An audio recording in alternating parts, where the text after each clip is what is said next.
Labas katalikai, įdėjau aš vakar postą, kad okupuotoj Lietuvoje mes rusų kalbą žinojom prasčiau negu dabar. Dabargi visi rašo, kad Vilniui be rusų kalbos nebeįmanoma apsieiti. Ir prasidėjo komentaruose. Kaip visą laiką. Toks nedidelis vaikiškas trydas. Bet jeigu paimt ir paskaityti psichologijos vadovėlius, yra vienas iš stipriausių pas žmonės emocijų. Tai vadinasi meilė. Stipresnės emocijos už meilę nėra. Bet meilės formos būna labai įvairios. Ir tie visi, kurie nekenčiat rusų kalbos, šiuo atveju kalbam apie Rusiją. Tai yra tik tai neapykanta, tik tai yra viena iš meilės formų. Netikėkit manim, ką čia tas šneka senas barzdyla, pasimkite psichologijos vadovėlius ir paskaitykit.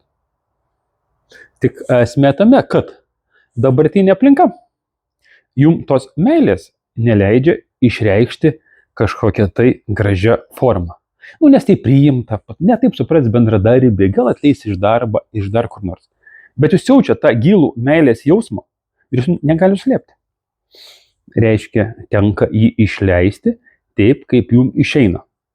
Vat, mėlyjei, nesvarbu, kad jūs nebuvot Rusijoje, kad jūs apie nieką nežinot, bet beveik visus Lietuvoje nuo gimimo gyvenimai yra surišti su Rusija. Nesvarbu, kad tau dabar dar tik 20-25 metai, netgi visi 35 metai ir tu net negyvenai okupuotoje Lietuvoje, bet šitos visą šitą laiką jaučiu, nebuvo nei dienos Lietuvoje, kad Lietuvos žiniasklaida neminėtų Rusijos vardo. Ar dar Putinas yra dar vienas lietuvių meilės objektas. Taip pat, mėlyjei, susimastykit, apgalvokit, kokią formą ir kam reikia reikšti meilę. Ir paskaitykit vadovėlius. Nors iš kitos pusės pažiūrėjus, praeis 2-3 metai, gyvenimas Lietuvoje apsivers, mūsų valdžia apsuks kepurės ir tada jau galėsit meilę Rusijai ir Rusijos kalbai reikšti gražesnėm ir malesnėm formom. Pas jums nėra pasirinkimo.